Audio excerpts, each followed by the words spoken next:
Makapangyarihang Diyos, maraming salamat po sa panibagong araw ng buhay. Ibinibigay ko sa iyo ang lahat ng kung ano ako ngayon. Pawiin mo sana ang aking pagod para ma-inspire ako sa aking trabaho.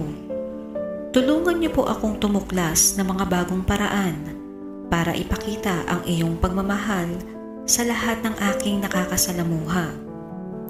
Panatilihin po ninyong malinaw at nakatuon ang aking isipan sa lahat ng kailangan kong makamit at bigyan mo po ako ng karunungan upang malampasan ang mga paghihirap at makahanap ng mga solusyon.